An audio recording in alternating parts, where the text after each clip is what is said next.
Muito bem, vamos lá. De Além Túmulo, autoria espiritual de Humberto de Campos, psicografia do Chico. Nós vamos para a crônica número 26, que ele traz para nós o título dessa crônica, Escrevendo a Jesus. Vamos lá então. Lembrando que o cronista, né, ele traz aquilo que a forma como ele escreve, trazendo ali elementos, né, do dia a dia, do cotidiano, em que ele vai dando a opinião dele, vai dando a visão dele, né? Então as crônicas são textos pequenos, né, de certa forma, mas são bastante prazerosos de se ler, né? Mas vamos lá. Escrevendo a Jesus. Meu Senhor Jesus, dirijo-vos esta carta quase como nos últimos tempos em que o fazia na terra, fechado nas perplexidades da incompreensão. Muitas vezes imaginei que estivesse acessível à visão de todos aqueles que se evadem do mundo pela porta escura da morte, a fim de premiar os bons e punir pessoalmente os culpados, como os modernos chefes de Estado que distribuem medalhas de honra nas datas festivas, daram sentenças condenatórias em seus gabinetes. Mas não é assim, Senhor. Todas as ingênuas e doces concepções do catolicismo se esfumaram na minha imaginação. A morte não faz de um homem um anjo. Amontoa-nos aos magotes, onde possa caber toda a imensidade de nossas fraquezas, e aí, na contemplação das nossas realidades e das nossas misérias, descerra um fragmento dos véus do seu grande mistério. Então sentimos-nos reconfortados de esperança, e basta esse luz para que sejamos deslumbrados na vossa glória. Então aqui, né, interpretando o que Humberto de Campos nos trouxe, primeiro aquela ideia, né, da perplexidade do próprio Humberto de Campos, pensando, né, que da forma como se passava dentro das concepções da religião que ele abraçava, imaginando que Jesus estaria ali como aquele grande juiz, né, condenando os maus e beneficiando, premiando os bons, né? Na verdade, essa realidade vai se mostrando claramente que cada indivíduo então vai encontrando no mundo espiritual, quando do seu retorno do mundo físico, né, a realidade que ele próprio construiu. Por isso ele coloca para nós aqui, né, que ele diz assim, que amontoa-nos aos magotes onde possa caber toda a imensidade de nossas fraquezas, e aí, na contemplação das nossas realidades e das nossas misérias, descerra um fragmento dos véus do seu grande mistério. E aí então ele começa, né, a partir dessa realidade, se sentir ali confortável. Se é verdade que não vos buscávamos nos caminhos da terra, não era justo que nos viesseis esperar à porta do céu. Todavia, Senhor, não é para exprobar meu passado no mundo que vos dirijo essa carta. É para vos contar que os homens vão reviver novamente a tragédia da sua morte. Muitos judeus influentes promovem na atualidade uma ação tendente a esclarecer o processo que motivou a vossa condenação. Aqui, só para lembrar, eu me lembro de uma reportagem que saiu, onde um advogado, né, estudando ali na sua pós-graduação, ele estava refazendo os passos do julgamento de Jesus, para ver, a partir da visão da justiça contemporânea, se aquela condenação foi justa ou não. Então ele procurava ali juntar os elementos que foram estudados, né, claro, obviamente, né, vendo ali a partir do Novo Testamento, na forma como as coisas aconteceram, para ver se Jesus foi condenado justamente ou injustamente. Né? Então aqui o que Humberto de Campos coloca, isso em 1937, que os judeus, provavelmente aqui ele acompanhando, né, as atualidades do nosso mundo, ele deve ter visto ali em algum jornal, em alguma publicação, que estavam fazendo essa reunião, esses judeus, né, para fazer uma reavaliação ou reconstruir todo o processo, né, em que Jesus foi condenado então pelo Império Romano. Né? Bom dia, Marion. Por isso ele coloca, né, para vos contar que os homens vão reviver novamente a tragédia da vossa morte. Muitos judeus influentes promovem na atualidade uma ação tendente a esclarecer o processo que motivou a vossa condenação. É verdade que esses movimentos tardios para apurar os erros do passado não são novos. Joana d'Arc foi canonizada após a calúnia, o martírio e o vilipêndio, e ainda agora no Brasil foi revivido o processo que fizera de Pontes Visgueiro um monstro nefando, movimento esse que lhe atenuou a falta, humanizando-se a sua figura através da análise minuciosa dos fatos recapitulados pelo senhor Evaristo de Moraes. Então aqui Humberto de Campos traz dois processos semelhantes a esse que se montava então, né, para poder estudar a condenação de Jesus, e Joana d'Arc foi isso, né? No passado ela foi condenada, ela foi levada à fogueira, né? Então ela foi toda atacada, né, pela sociedade francesa na época, e depois de um tempo ela foi então depois reavaliada e foi canonizada, virou uma santa. Né? Então, quer dizer, reviram tudo aquilo, viram os erros, reconheceram os erros e ofereceram para ela, então, ofereceram não, né?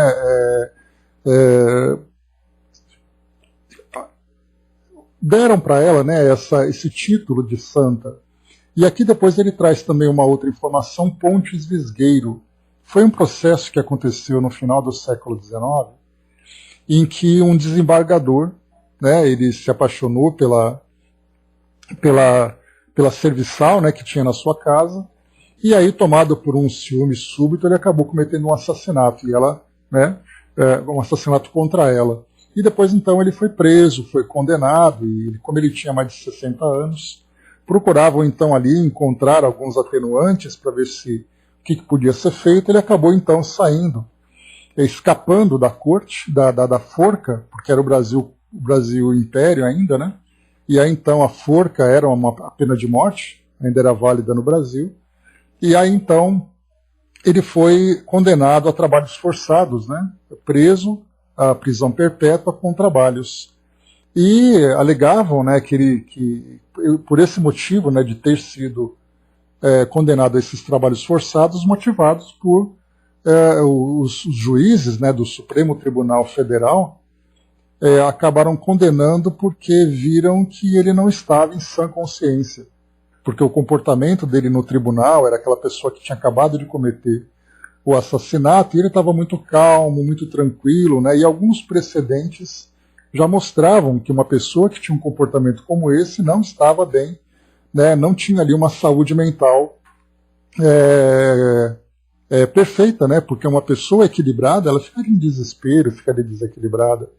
E aí então Humberto de Campos conta que depois reviram então esse mesmo processo, e como foi colocado aqui, né, que no Brasil foi revivido o processo que fizera de Pontes Visgueiro um monstro nefando, que era um monstro, né, que cometeu esse assassinato, movimento esse que lhe atenuou a falta, humanizando-se a figura através da análise minuciosa dos fatos recapitulados pelo senhor Evaristo de Moraes, que era um jurista. Né? Então aqui mostra Joana d'Arc, nesse caso mundialmente conhecido, Pontes Visgueiro, que era um processo relativo aqui à justiça brasileira. E continua aqui então Humberto de Campos. Os descendentes dos vossos algozes querem reparar a violência dos seus avós. Isso naquele sentido, né? Aqueles judeus atuais querem então reparar os erros daqueles que eram os avós, né? Uma expressão, uma figura de linguagem que foi utilizada aqui. Objetivam a reconstrução do mesmo cenário de antanho.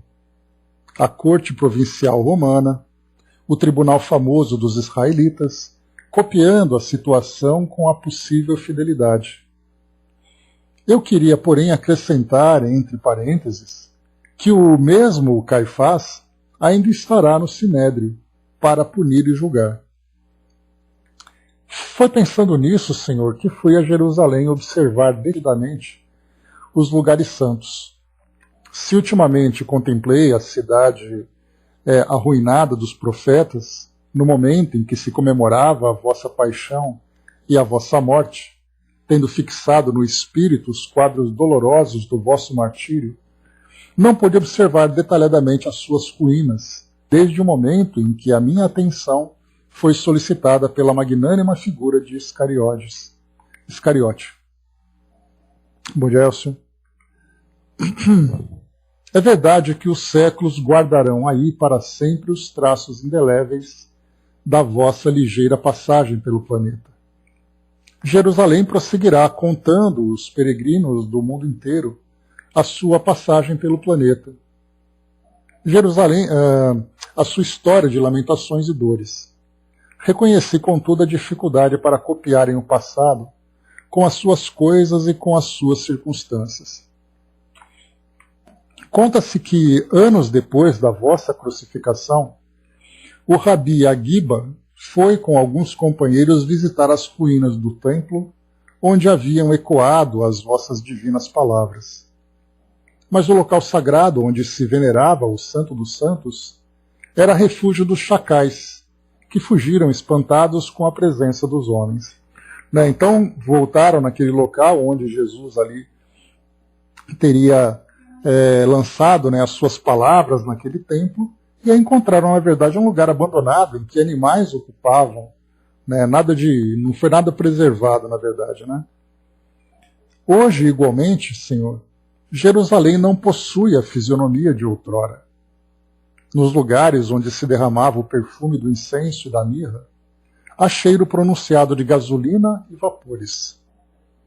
Os burricos graciosos foram substituídos pelos automóveis confortáveis.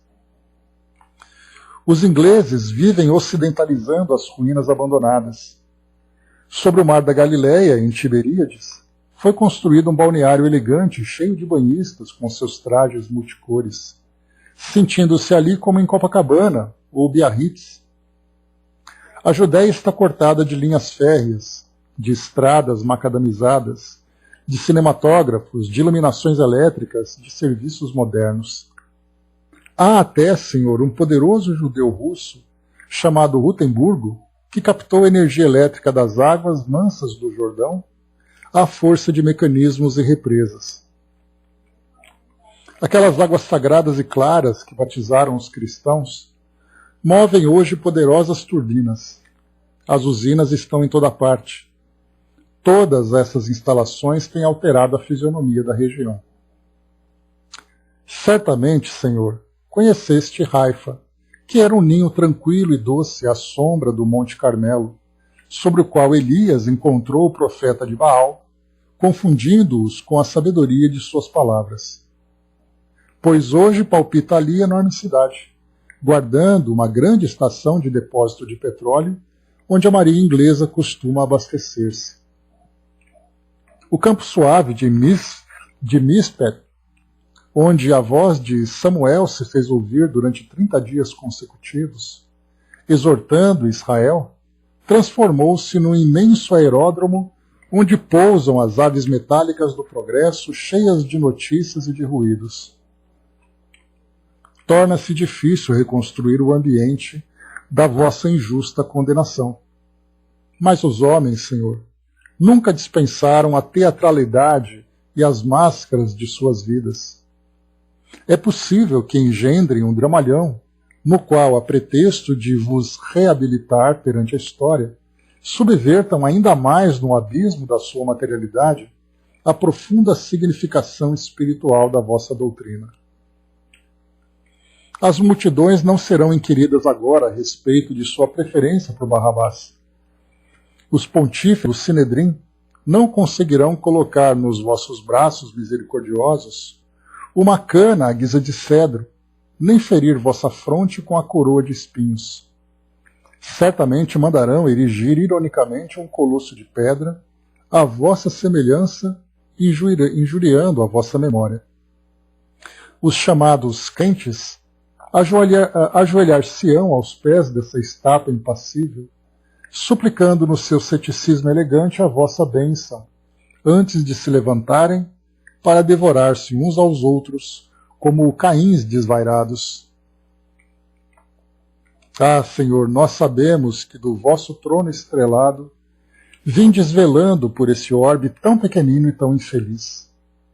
A manjedoura e a cruz ainda constituem o maior tesouro dos humildes e dos infortunados. Mas vede, Senhor, como as ervas más se alastram pela terra. Cortai-a, Jesus, para que o trigo louro da paz e da verdade resplandeça na vossa seara bendita, e que os homens, reunidos no mesmo jugo suave da fraternidade que nos ensinastes, descansem embalados no cântico sublime da vossa misericórdia e do vosso amor.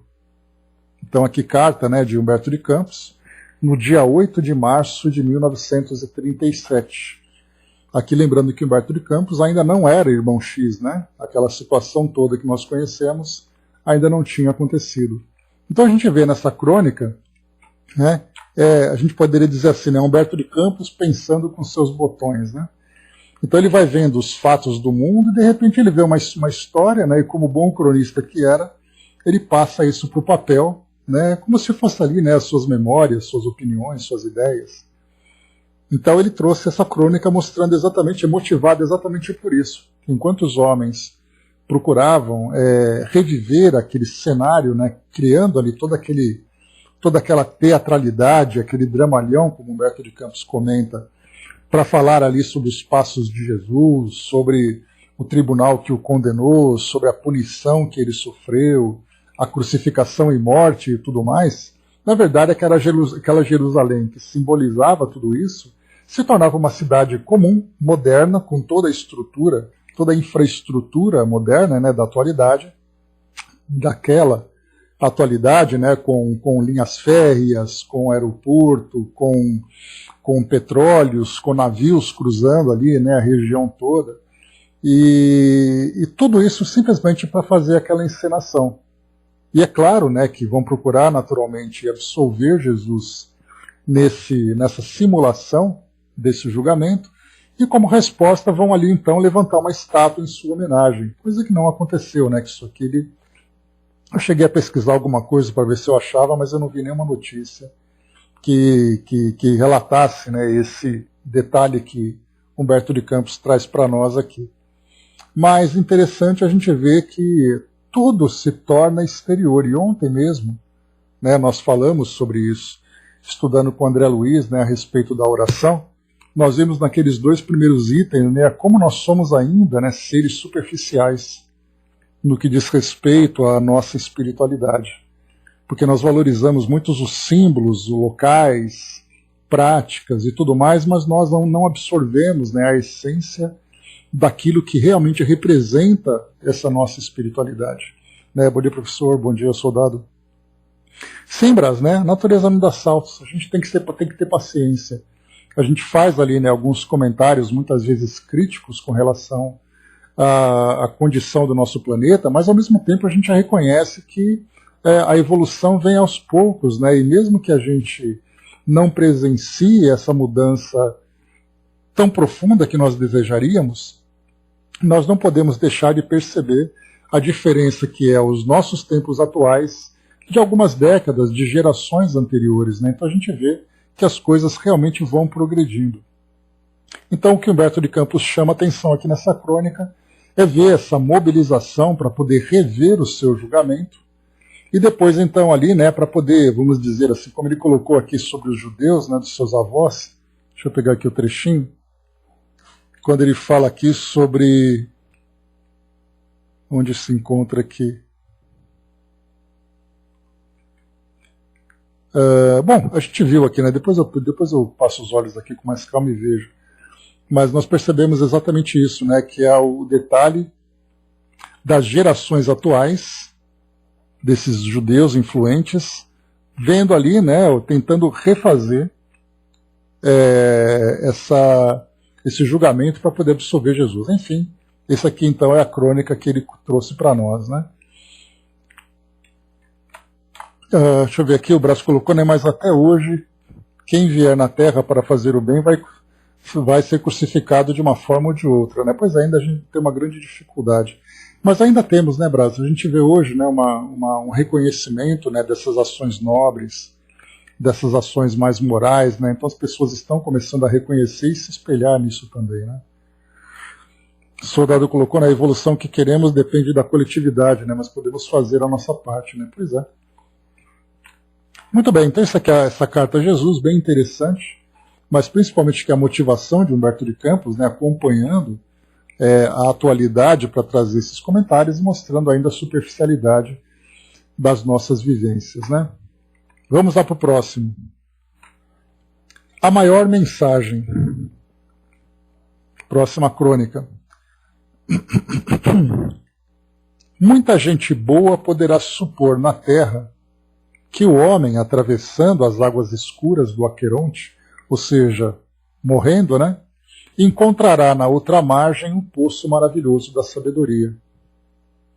Um homem de bons costumes que andasse aí na terra vendendo pastéis, depois dos banhos prodigiosos da morte, voltaria aos cenários da vida sentenciando em todos os problemas que ensandecem o cérebro da humanidade.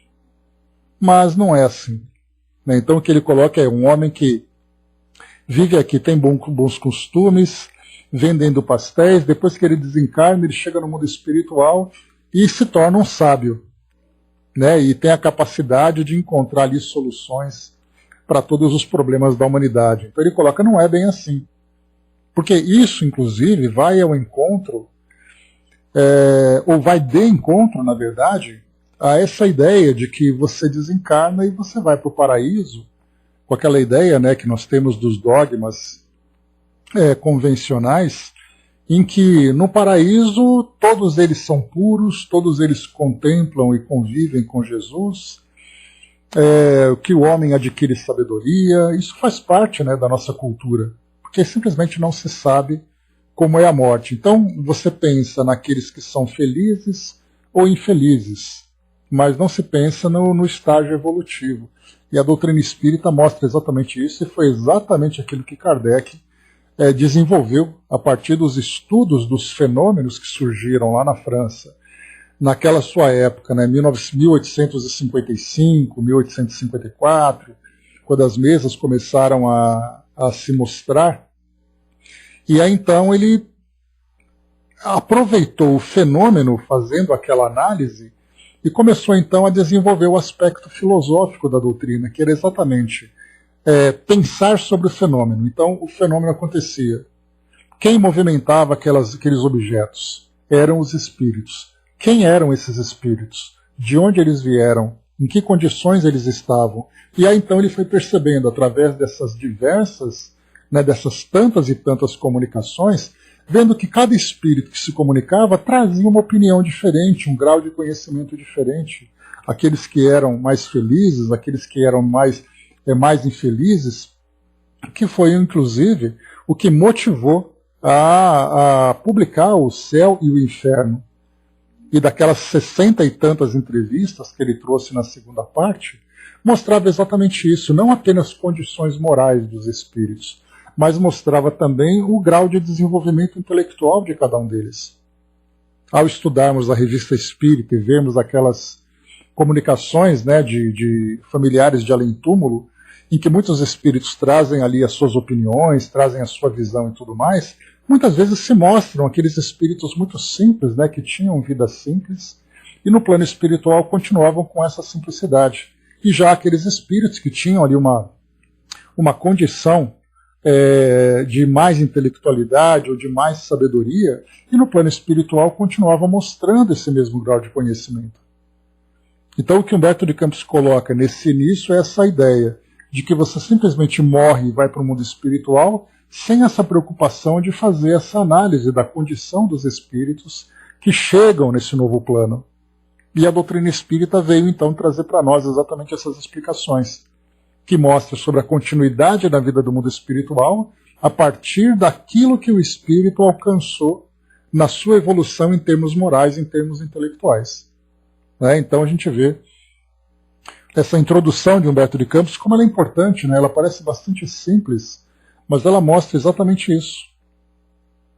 Que um homem simples chega no mundo espiritual dentro da sua simplicidade. Que o fato dele ter desencarnado não faz dele um homem mais sábio do que ele era. Então ele continua assim para nós. Mas não é assim, né, dessa forma que você pensava. Cada indivíduo conserva no além a posição evolutiva que o caracterizava na Terra. Cada entidade comunicante é, portanto, o homem desencarnado, ressalvando-se, todavia, a posição elevada dos espíritos missionários que, de vez em quando, pousam no mundo abnegadamente, sem lhe reparar a miséria e a estreita relatividade. Então, salvo os espíritos missionários, né, que já trazem ali uma elevação na sua posição evolutiva, né, os demais são aqueles, né, como Kardec lembra lá no Livro dos Espíritos, né, os homens nada mais são, os espíritos nada mais são do que os homens que morreram.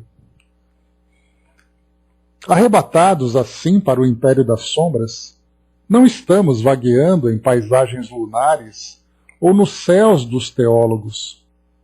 O nosso mundo é de perfeita transição. Então é a mesma coisa, né? Quando você desencarna, para onde você vai? Então não existem paisagens lunares ou céus, o céu dos teólogos, né? Que é esse paraíso, que é onde nós encontramos ali o mármore, as pedras preciosas, né? E tudo mais. Então é um mundo de perfeita transição. Ele vai colocar como detalhe aqui, eu vou abrir um parêntese depois, ele diz assim, já o Raymond, na Inglaterra, com o apoio da autoridade científica de Sir Oliver Lodge, falou ao mundo terrestre das nossas paisagens bizarras, repletas de coisas semelhantes às coisas da nossa vida e das nossas atividades no planeta. Seus arroubos descritivos não comoveram o espírito cristalizado da ciência oficial e provocaram exclamações pejorativas de muitos filósofos espiritualistas. Vamos falar sobre esse parágrafo então. Esse Raymond a que ele se refere é Raymond Lodge, né? Foi um homem que viveu entre 1889 e desencarnou em 1915 na Segunda Guerra Mundial. Esse Raymond Lodge, ele era filho desse senhor Oliver Lodge. E depois que ele desencarnou, ele veio falar com o pai. E se transformou num livro a sua história. Eu vou ler para vocês aqui só para fazer uma apresentação, porque depois o Humberto de Campos ele segue com o raciocínio dele aqui como se fosse uma outra história, né? Mas vamos lá. O livro, o original, ele se chama, né, Raymond or Life and Death. E aí então traduzindo aqui a pequena sinopse diz assim para nós. Esse é um trabalho notável sobre o filho de Sir Oliver Lodge, Raymond, que foi morto na Primeira Guerra Mundial e, como Lodge, foi capaz de se comunicar com seu filho após a morte. Isso dará muita esperança e consolo a qualquer pessoa que teve um ente querido passando para o grande além. O detalhe interessante desse livro é que ele foi publicado... Deixa eu pegar aqui rapidinho, só um instante... Só para trazer para vocês aqui. Pera lá.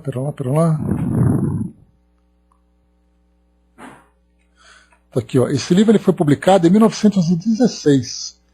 Então, se nós tivemos Maria João de Deus ali por volta de 1930, se nós tivemos Nosso Lar ali por volta de 1939, isso aqui foi 1916. Um livro de 400 páginas que tem, inclusive, na versão digital e tem inclusive também, né, para ser vendido aí, por exemplo, na Amazon, no Extra, tem ali o livro, né, R$28 para quem quiser adquirir. Então a gente vê que é interessante, né, falando sobre o mundo espiritual na Inglaterra, sobre todos esses detalhes de como é a vida no mundo espiritual e tudo mais, e a gente nem conhecia isso, a gente pensa que falar sobre o mundo espiritual é coisa de Chico Xavier. E, na verdade, nós temos ali não apenas esse Raymond, livros que foram publicados também na Inglaterra falando sobre a vida no mundo espiritual. Mas deixa eu ler para vocês aqui essa introdução, que era bem interessante desse livro. Traz aqui a foto do jovem, né? Então ele nasceu em 1889, ou seja, ele tinha 11 anos quando virou o século, com mais 15 ele tinha 26 anos. Então, assim, a introdução diz assim: esta obra leva o nome do meu filho morto na guerra. Isso o senhor Oliver Lodge, que faz a introdução do livro, né? Jamais ocultei minha crença de que a personalidade não só persiste, como ainda continua mais entrosada ao nosso viver diário do que geralmente o supomos, de que não há nenhuma solução de continuidade, nenhuma interrupção, né, entre os vivos e os mortos, e de que existem processos de intercomunicação bastante efetivos quando o afeto intervém. Como disse Sócrates a Diotima, o amor vence o abismo. Mas não é somente a afeição que controla e fortalece o intercâmbio supranormal. O interesse científico e o zelo do missionário também se revelam capazes. E foi sobretudo graças aos esforços desse gênero que eu e outros, gradualmente, nos convencemos, através de experiências diretas, de um fato que de há muito se tornou evidente para o gênero humano. Vemos sim, Hermes. Até aqui vim sendo testemunha de ocorrências e mensagens de caráter mais intelectual do que sentimental. E embora muito dessa evidência permaneça inacessível ao público, parte, entretanto, aparece de tempos em tempos, né, aqui ele coloca, né, nos Proceedings of Society for Physical Research, e a minha coleção intitulada A Sobrevivência do Homem. Então aqui o que ele coloca para nós, né, o Oliver Lodge, que há muitas mensagens que ele tinha contato eram mensagens que tinham ali um cunho muito mais de conhecimento, tinha muito mais uma visão intelectual, né, algo muito mais filosófica do que sentimental, até que o filho dele escreve para ele, aí muda completamente, né? Ninguém, portanto, se surpreenderá se agora surjo testemunhando comunicações que me sobrevieram do modo especial, comunicações de que o sentimento não está excluído, conquanto apareçam como guiadas e dirigidas por um propósito inteligente, interessado em reunir provas. É a razão que me induziu a publicar esse livro. Mensagens inteligíveis e de caráter um tanto misterioso de Myers chegaram ao meu conhecimento uma semana ou duas antes da morte do meu filho. E quase todas as recebidas depois da sua morte diferem em caráter das que anteriormente recebi por intermédio de vários médiuns. Até essa época, nenhuma criatura se me apresentara ansiosa de comunicação. E embora surgissem amigos promotores de mensagens, eram mensagens de gente da velha geração, diretores da sociedade, né, de pesquisas físicas ou psicofísicas, né, e antigos conhecimentos meus. Já agora, entretanto, sempre que eu ou alguém da minha família recorremos anonimamente ao médium, a mesma criatura se apresenta, sempre ansiosa de dar provas da sua identidade e sobrevivência. E tenho o que conseguiu. O ceticismo da família, que nos primeiros meses foi muito forte, acabou vencido pelos fatos. Ignorem que extensão esses fatos possam ser compreendidos por estranhos, mas reclamo uma atenção paciente. E se incido em erros, já no que incluo, já no que omito, ou se minhas notas e comentários carecem de clareza, aos leitores peço, em todas as hipóteses, uma interpretação amiga, porque em matéria tão pessoal, não ignoro que fica exposto à crueldade e ao cinismo da crítica. Né? Então é interessante ele colocar que você, como um cientista, analisando as mensagens que te entregam, você tem uma visão. Quando vem alguém da sua intimidade e te entrega, aí aquela razão toda, aquele senso crítico todo desaparece. Aí ele pede então para os leitores, né, que tenham aquela compreensão, aquela compaixão na leitura, se eventualmente ele erra, se eventualmente ele se deixa levar pelas emoções, né? Poderão alegar, por que motivo atribuir tanta importância a um caso individual? Na realidade, não lhe atribuí nenhuma importância especial. Mas acontece que cada caso individual é de interesse, porque tem plena aplicação nessa matéria máxima. Ele coloca aqui em latim, né? Ex uno disse omnes. Se possa estabelecer a sobrevivência de um só indivíduo, né, ipso facto tê-la-ei estabelecido para todos. Né? Então o que ele coloca é, se você consegue comprovar a existência de um único indivíduo, você é capaz de estender isso para todos. Né? Porque se um espírito se comunica, todos os espíritos teriam a mesma condição. Então é uma lógica muito interessante que ele apresenta. Por que que ele pegou todo esse conteúdo e publicou um livro sobre isso? Só porque ele é seu filho? Não, porque esse comunicado traz para nós uma ideia que é possível generalizar para todo mundo espiritual. Eu já tinha a sobrevivência como provada, graças aos esforços de Myers e de outros da Society. Mas nunca são demais as provas, e a discussão de um novo caso não enfraquece a evidência já conseguida. Cada vara do feixe deve ser testada, e, a não ser que defeituosa, aumenta a força do feixe. Basear tão importante conclusão como seja a prova científica da sobrevivência humana num fato apenas, sem o apoio lateral de grande número de casos similares, não seria judicioso, ou seja, não seria sábio, né? Porque uma explicação diferente desse caso único poderia surgir. Mas plenamente se justificam o exame da força probante de cada caso cujos detalhes sejam bem conhecidos e a dedução, do modo mais completo e leal possível, da verdade que porventura nele se contenha. Bom, então essa aqui foi a introdução. Aí só para a gente poder aqui ter uma ideia, deixa eu pegar aqui inclusive quem faz o comentário inicial nesse livro aqui é o Herculano Pires, né?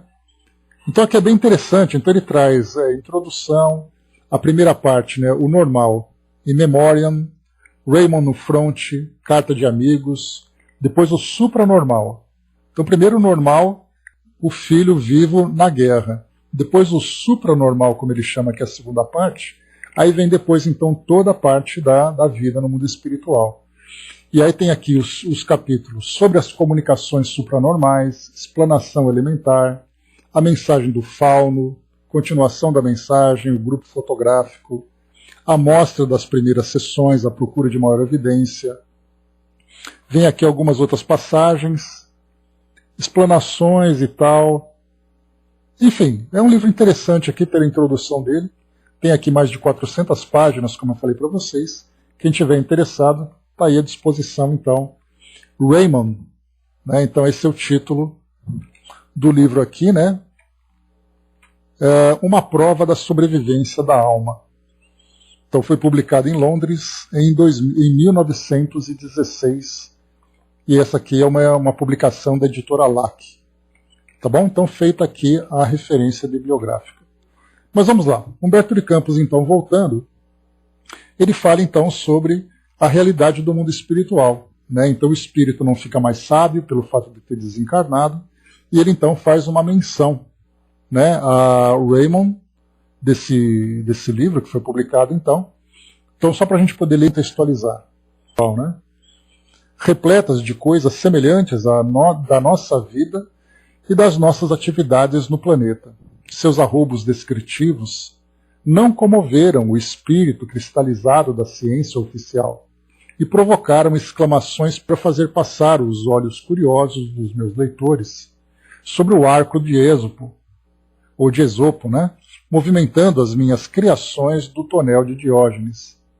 Agora, mais que nunca, reconheço que cada qual compreende como pode, e não me anime nobres o que aconteceu. Prefere trazer ali fatos que são interessantes, que são reflexivos, que são úteis e nobres para o nosso aprendizado. Né? Então essa é a posição de Humberto de Campos. Para contar-lhes assim o que fiquei conhecendo daqui como a maior mensagem existente da Terra, devo dizer-lhes que no casarão dos espaços onde nos encontramos agasalhados, existe o grande salão dos invisíveis. É aí que nos mestres, e recebendo frequentemente as opiniões esclarecidas dos mestres da espiritualidade. Então é interessante ele trazer para nós aqui também coisa que André Luiz não apresentava para nós isso, né? Porque ele falava de uma rotina diferente. Mas Humberto de Campos coloca para nós aqui porque existe uma diferença entre aquilo que foi André Luiz e aquilo que foi Humberto de Campos. Em termos, né, de objetivos, Humberto de Campos ele era um escritor e, portanto, ele tinha curiosidade em conhecer pessoas, trocar ideias, escrever sobre tudo isso, né? Sobre tudo isso. Já André Luiz, como ele já era um homem, já era um médico, ele tinha muito mais interesse naquela questão de trabalhar num hospital, de aprender e se desenvolver nesse campo, nessa área de conhecimento. Né? Mas o que o André Luiz não contava, e o Humberto de Campos agora conta, são esses momentos em que os espíritos se encontram para trocar ideias, trocar impressões, falar sobre as suas percepções, levar as suas opiniões e tudo mais. Né? André Luiz ele fazia isso muito mais ligado com os mentores espirituais que participavam daquelas expedições que ele tanto fez, né, e descreveu para nós. Mas já que Humberto de Campos ele fala daquele grupo de espíritos que se juntam para falar sobre questões do dia a dia. Então ele coloca grande salão dos invisíveis. Ele põe com letra maiúscula, como se fosse realmente o nome desse salão, que nós não conhecemos, mas fica a ideia, né?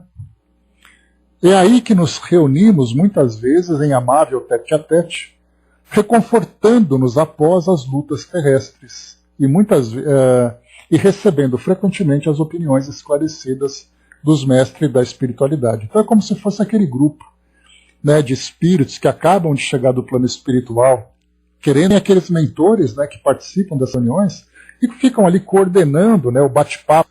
E aí nós nos encontramos com espíritos que são desconhecidos, mas que viveram no mesmo grupo, na mesma região, né, se unindo na mesma colônia.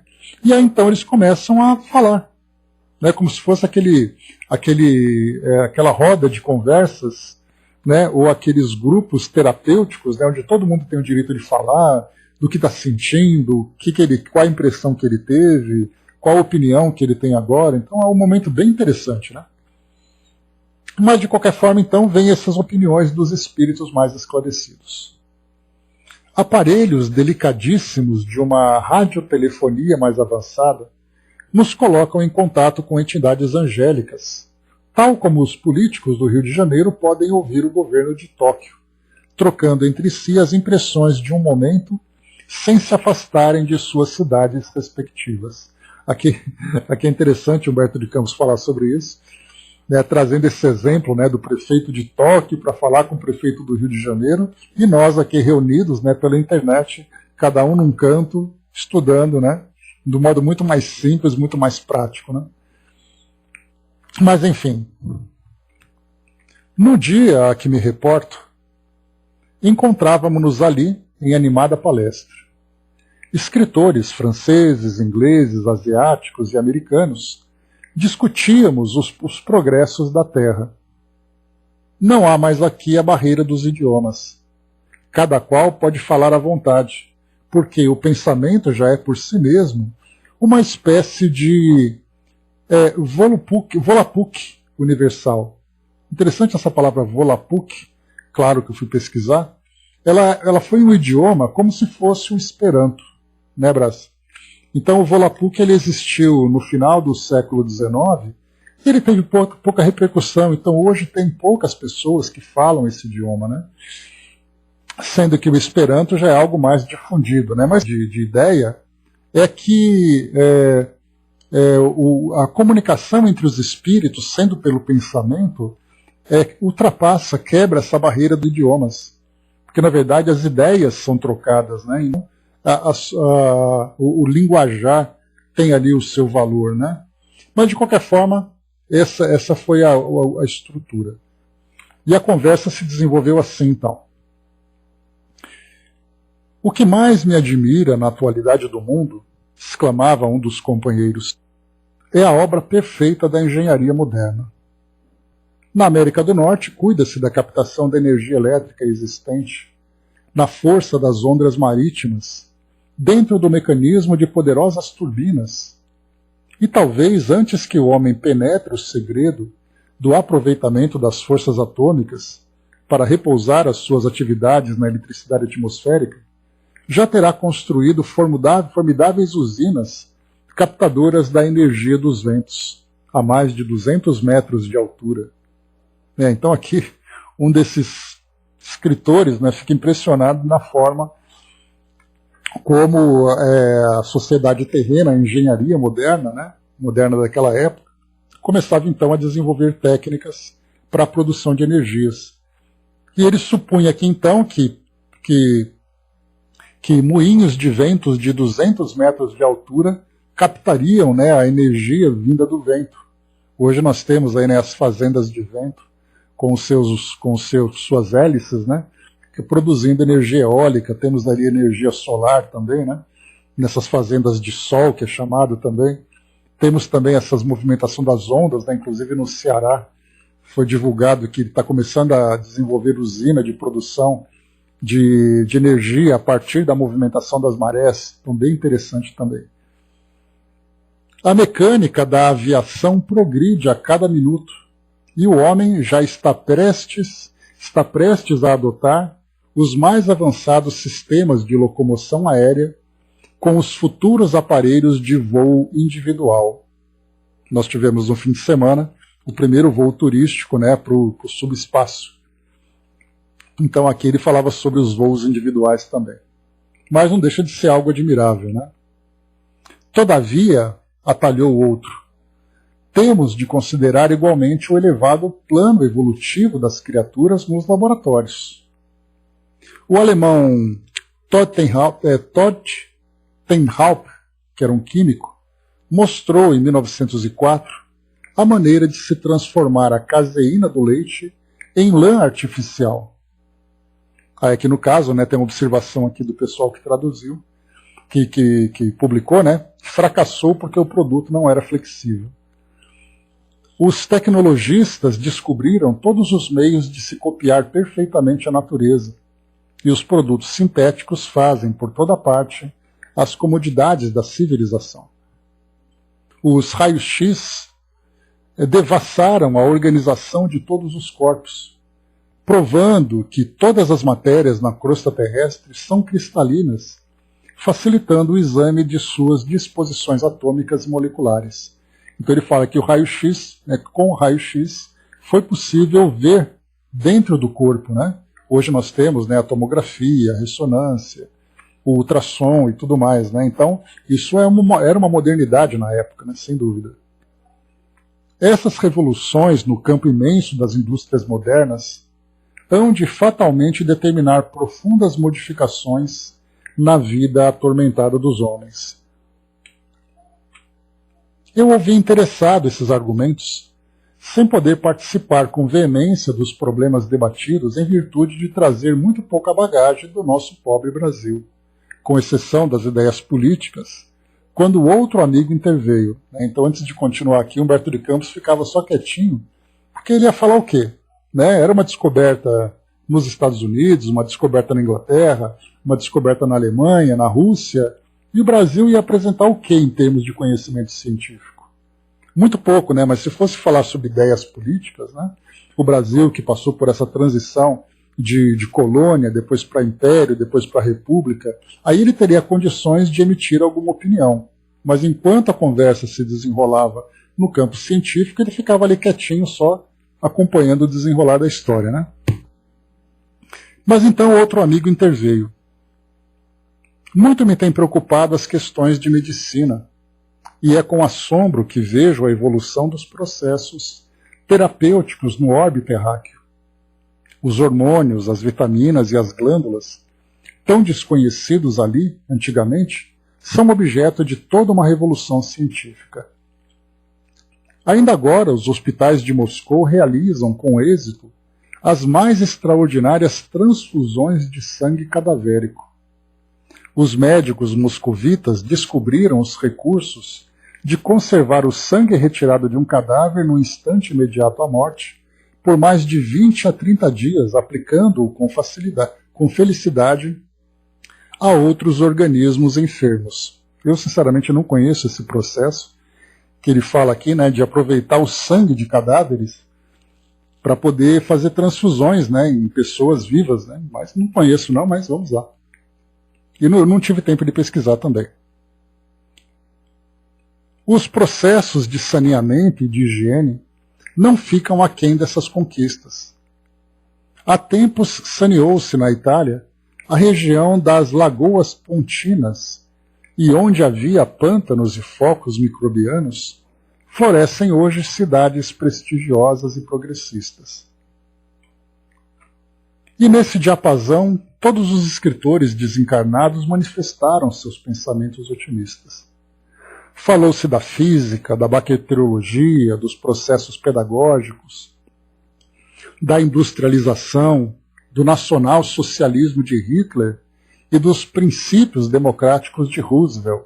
Aqui lembrando que nós estamos em 1937, a Segunda Guerra Mundial ainda não havia acontecido e Hitler já era o chanceler da Alemanha, né, no Partido Nazista, que é esse Partido Nacional Socialista, né? Então ele estava ali, aquela movimentação nos bastidores da política, tanto na Alemanha, como também lá nos princípios democráticos de Roosevelt nos Estados Unidos. E isso há 2 anos antes de começar a Segunda Guerra. Mas quando a palestra atingia o fim de seu curso, uma voz cuja origem não poderíamos determinar, exclamou em nosso meio com melancólica impotência: todas as conquistas e todas as comodidades da civilização terrestre, da atualidade, são questões secundárias nos ciclos eternos da vida. A mão invisível e poderosa que destruiu o orgulho impenitente da Babilônia, de Persépolis, que aniquilou os poderes de Roma e de Cartago, pode reduzir o mundo ocidental a um punhado de cinzas. As plataformas políticas, os laboratórios científicos, os diplomas de novos conhecimentos são segundos valores em todos os caminhos evolutivos. Porque sem o amor, que é a fraternidade universal, todas as portas da evolução estarão fechadas. Pode Einstein devassar novos segredos da teoria das relatividades. Sigmund Freud poderá descobrir novas causas dos padecimentos humanos com a perseverança e a paciência de suas análises. A tecnologia pode modificar visceralmente a estrutura das indústrias do planeta. Hitler, Mussolini, Roosevelt, Trotsky podem aventar novas sistematizações da política, renovando as concepções do Estado. Mas a maior mensagem do mundo ainda é a do Evangelho.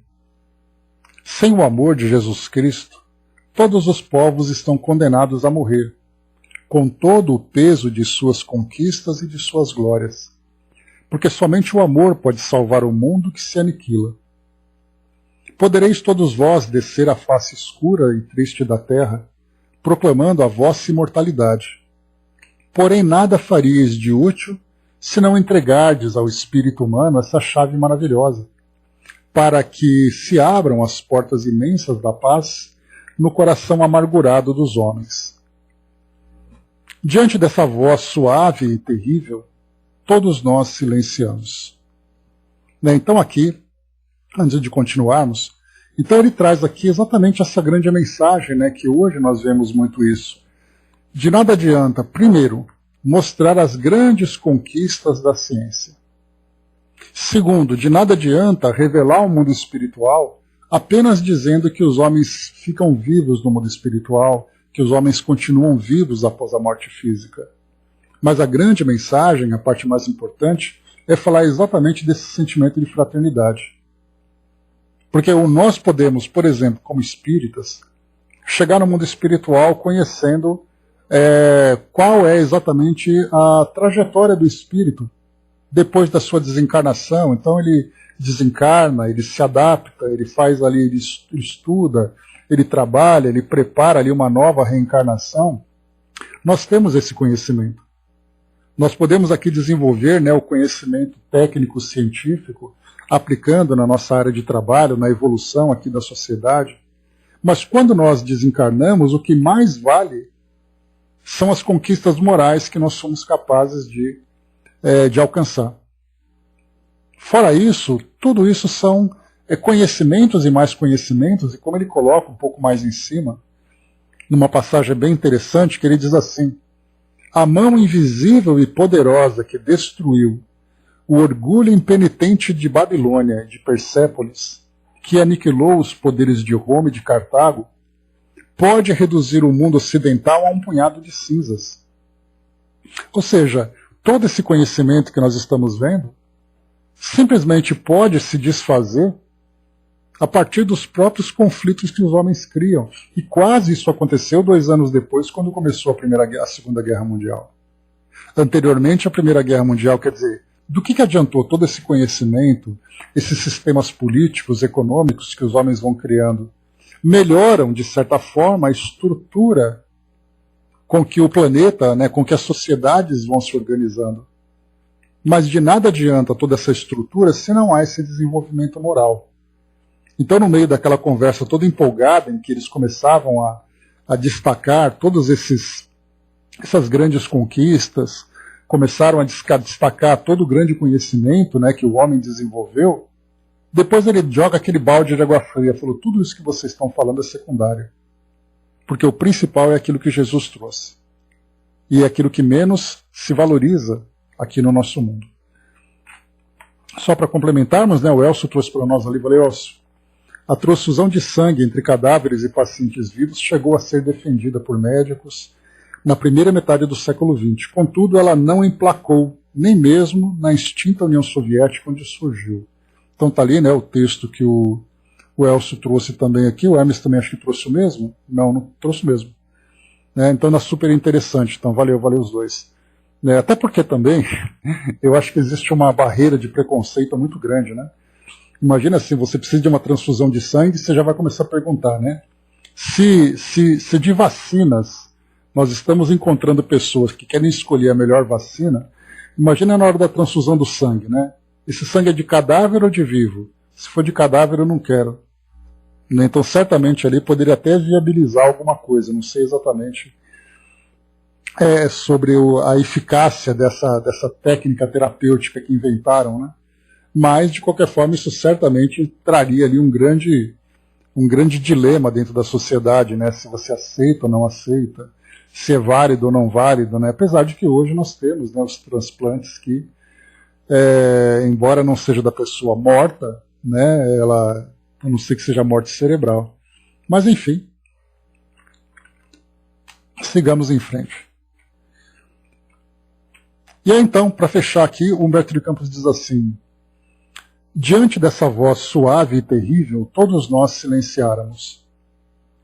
Ao longe, muito ao longe, por um esforço pronunciado de nossa ação, divisávamos a terra longínqua. Furacões destruidores pareciam envolvê-la. Suas atmosferas estavam enegrecidas, pejadas de nuvens de fumo e de poeira sangrenta. Um secreto pavor dominou nossas almas e guardamos então no íntimo aquela voz profética e ameaçadora. A mão invisível e poderosa que destruiu o orgulho impenitente de Babilônia e de Persépolis pode reduzir a civilização ocidental a um punhado de cinzas. Então essa comunicação chegou no dia 17 de abril de 1939, né? Então o que provocou realmente, né, esse grande assombro, porque nós encarnados temos uma tendência de falarmos sobre questões que dizem respeito ao nosso dia a dia, né? Então a gente fala sobre as estruturas políticas, as estruturas sociais, nós falamos sobre mercado financeiro, falamos sobre conquistas da ciência. Então é muito natural, porque isso realmente nos traz um grande deslumbramento. Tudo aquilo que é novo, tudo aquilo que é novidade, que melhora a nossa condição de vida, é sempre tudo muito bem-vindo. E a gente tem uma dificuldade muito grande de falar sobre questões de valores, de ensinamentos morais. principalmente quando nós falamos, por exemplo, sobre Jesus. Porque aí então nós vamos entrar num campo religioso, e o campo religioso sempre desperta paixões a favor e contra.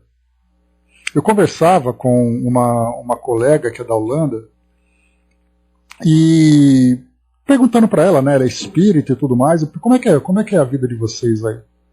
Né, ela falou assim, olha, é um grupo muito pequeno, são ali pouquíssimas pessoas que fazem parte desses grupos espíritas, temos a Federação Holandesa, temos ali alguns grupos que vão se juntando e tudo mais, né, mas a gente tem uma dificuldade muito grande de trazer o espiritismo da forma como ele é visto no Brasil.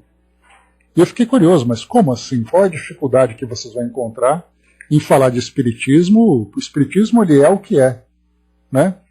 Sempre são brasileiros, né, Brás? Mas para falar para os holandeses isso era difícil, foi isso que ela chamou a atenção. E ela falava assim, aqui na Holanda, a história desse país envolveu muitos conflitos religiosos. Então, se você quer trazer o espiritismo para cá, você tem que trazer o espiritismo filosófico, não o espiritismo na forma como ele é vivido no Brasil. Porque se você falar que Jesus está envolvido, que tem cristianismo, que tem religião, não é pessoal Jesus, né? Mas é a visão religiosa com que o espiritismo é visto aqui no Brasil, diferentemente de lá. Se você leva então, olha, vamos falar do Evangelho segundo o Espiritismo, que o Evangelho tem ali os ensinamentos do Jesus, dos apóstolos, na hora você perde toda a capacidade de divulgar o Espiritismo. Então ele tem que ser trazido primeiro no seu aspecto científico, para você mostrar que o mundo espiritual é uma realidade, que através da mediunidade você consegue mostrar essa realidade, e depois você traz então o aspecto filosófico, para você entender o que você vai fazer com essas descobertas. Mas e entra na parte moral, também vem nessa parte filosófica, né? Hermes, a gente tem ali, não é uma questão da gente condenar do nosso ponto de vista, né? Porque se nós falássemos, se Kardec visse o Brasil, por exemplo, hoje, da forma como o Espiritismo é visto, ele vai dizer assim, vocês transformaram o Espiritismo numa religião. E o Espiritismo não é religião. Se falar isso para os holandeses, eles vão dizer assim, mas o Espiritismo tem que ser visto apenas na filosofia ou na religião. Então, na verdade, nós temos ali que alcançar esse equilíbrio, tanto aqui no Brasil como lá fora. O Espiritismo ele tem esse tríplice aspecto, e nesse tríplice aspecto ele tem que ter equilíbrio. Então você tem que pensar que tem a parte moral, e essa parte moral ela é vista, né, na sua principal referência dentro da base filosófica do cristianismo, que não há como negar, basta a gente pegar o próprio nome, Evangelho segundo o Espiritismo, que é uma das grandes obras básicas, né, e você perceber que os ensinamentos morais que estão ali contidos são bases do cristianismo. Então você tem o aspecto moral envolvido, né, por essa parte do cristianismo, você tem o aspecto científico, que é importante você avaliar também ali a forma como você estuda, para que isso não se torne uma fantasia ou uma crendice. E a parte mais importante, todas as religiões precisam ter esse peso, que é o aspecto filosófico, que a gente valoriza muito pouco, porque a gente não gosta de filosofia. A gente gosta de coisas práticas, né? Mas a filosofia vai fazer com que nós entendamos para que servem as coisas. Né? O que nós vamos fazer com esse conhecimento? Então, por isso, né, nós vemos que nós temos essa necessidade de mais estudos, por isso é o principal objetivo dos nossos estudos, né? Estudarmos, compreendermos, vermos a sua aplicação, a sua profundidade, trazermos isso para a nossa realidade, para o nosso contexto. Isso é o aspecto filosófico. Não é ficar simplesmente pensando de uma forma improdutiva, mas a gente encontrar a forma de aplicar isso no nosso cotidiano. Isso é filosofia. Então lá na Europa, né, no caso, por exemplo, da Holanda, quando ela fala para nós que eles têm ali uma religiosofobia, podemos dizer assim, né? Então eles não gostam de religiões, exatamente por causa dos conflitos que eles viveram. Né? Então esse aspecto filosófico tem que ser muito bem trabalhado e levado para eles lá. Né? Então isso mostra o que nós somos muito empolgados, né? Só para a gente poder fechar aqui o nosso raciocínio, mostrando que nós somos muito empolgados em falarmos de coisas práticas, coisas da nossa fé, coisas do nosso dia a dia. Né? No caso, por exemplo, aqui desses escritores, falando, né, sobre as grandes descobertas da humanidade e tudo mais. Mas a questão é, vocês são espíritos, vocês desencarnaram. Será que vocês não perceberam ainda o valor da transformação moral que vocês precisam vivenciar? E não ficarmos analisando apenas isso, né? Basta a gente perceber que o nosso próprio sistema, o sistema que nós temos aqui no nosso mundo, de avaliação a respeito das condições de vida no planeta, ele é utilizado, por exemplo, o IDH, o Índice de Desenvolvimento Humano. E nesse IDH a gente vai pensar quantas as crianças que nascem, qual a expectativa de vida, escolaridade, condições financeiras. Nós não pensamos, por exemplo, qual é o país mais moralizado, qual é o país mais espiritualizado. Nós não temos essa capacidade de avaliar isso ainda, porque para nós o que vale é aquilo que é palpável, são números, planilhas, estatísticas, né? Então isso traz para nós uma questão complicada, né? Não, a ideia é exatamente essa, Hermes, né? O Jesus falava com os espíritos, mas quem eram esses espíritos? De onde eles vieram? Para onde eles foram? Qual é o ensinamento que eles trazem? Isso é o aspecto filosófico. Não é a fala em si. Falar com os espíritos é mediunidade. A mediunidade é estudada através, né, do aspecto científico da doutrina espírita, por exemplo. Mas a partir do momento em que você comprovou, constatou que é possível essa comunicação, o que acontece agora? Seria como se nós pegássemos, por exemplo, comunicação com alienígenas, com extraterrestres. Então nós temos, né, os nossos as centrais de comunicação que enviam sinais para o espaço, tentam registrar sinais que vêm em direção à Terra. Tudo isso está muito bom. Então eles estão pesquisando. Tá, mas e o dia que aquele bip que fica tocando, alguém falar, oi, eu estou aqui? Aí nesse caso, os cientistas acabam perdendo o valor, porque são os filósofos que vão entrar. Quem são vocês? Onde vocês vivem? O que vocês podem ensinar para a gente? E os cientistas vão querer conhecimento. Olha, ensina para nós uma bomba melhor, ensina para nós um foguete melhor. Mostra para nós como é que a gente produz energia melhor, porque os cientistas querem isso. E os filósofos vão pensar de uma forma diferente. E os religiosos, por sua vez, vão perguntar, vocês acreditam em quê? Quem são os deuses que vocês cultuam? Então a gente vê assim que, encontrando o alienígena na nossa frente, colocando um cientista, um filósofo e um religioso, cada um vai fazer uma pergunta diferente. Eis aí a questão, então. Então, por isso que nós vemos a grande dificuldade que é de nós Não, pois é. Não, mas na verdade, assim, cada um vai procurar aquilo que é do seu interesse. Mas quando, aqui nessa mensagem que nós vemos agora, quando vem aquele espírito mais elevado e fala assim, olha, tudo isso que vocês estão discutindo agora é secundário. Porque se a humanidade não se transformar moralmente, não cultivar o sentimento do amor, de fraternidade, tudo isso vai ser destruído de um sopro. Angelino trouxe para nós ali a mensagem, né? Muito obrigado desde já. Queridos irmãos, será dado a vós a percepção do nosso mundo, quando vossos pensamentos forem selecionados para tal. Se faz necessário ser reservado o momento do vosso tempo, dias e horas, para através do silêncio selecionar vossos pensamentos. Assim, aos poucos, a percepção será aguçada. A mesma coisa, tá vendo? A gente está discutindo tudo isso, aí vem aqui nosso querido irmão e traz para nós exatamente isso. Quer dizer, irmão do bem, o nosso custódio sempre presente com a gente, exatamente seguindo a mesma ideia, né? A gente falando aqui sobre discussões, debates da visão do mundo espiritual, e vem do mundo espiritual dizendo, vocês só terão esse entendimento se vocês entrarem em sintonia conosco. Percebem que os nossos centros científicos, as nossas bibliotecas, todas foram fechadas nesse momento. Se nós não entrarmos em sintonia, e para isso há necessidade dessa transformação moral, o mundo espiritual será para nós apenas um objeto de curiosidade. Mas a gente nunca vai conseguir experimentar aquela vivência, pelo fato de nós não estarmos conectados com eles. Essa que é a grande questão. Por isso até nós que estudamos a própria doutrina espírita, estamos no caminho, Elcio. Nós que estudamos a doutrina espírita, os centros espíritas que se organizam e tudo mais, estão estudando o quê?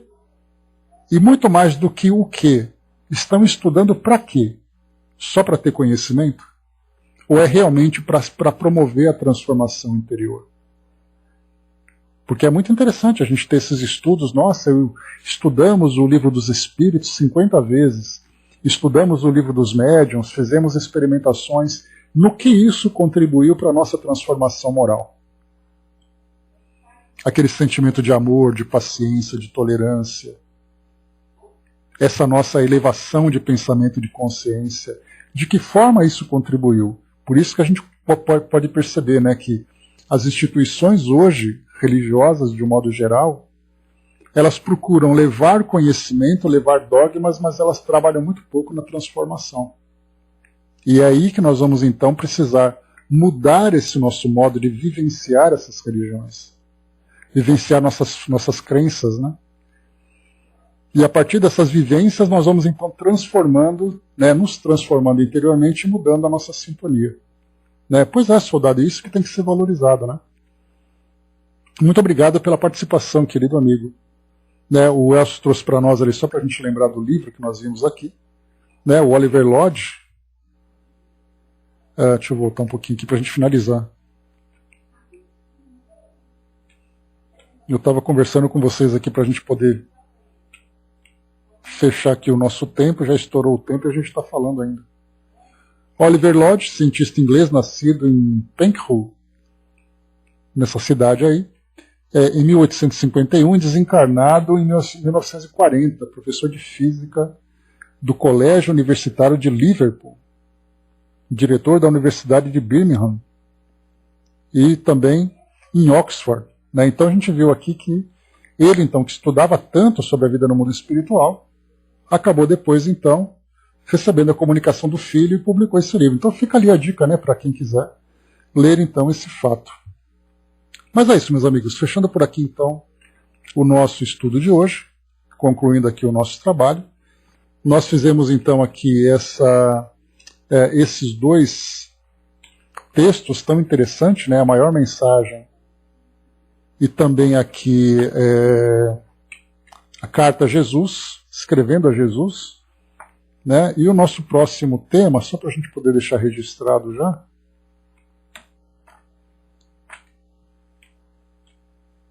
só um instantinho. Estou abrindo aqui o índice do nosso livro. O nosso próximo texto vai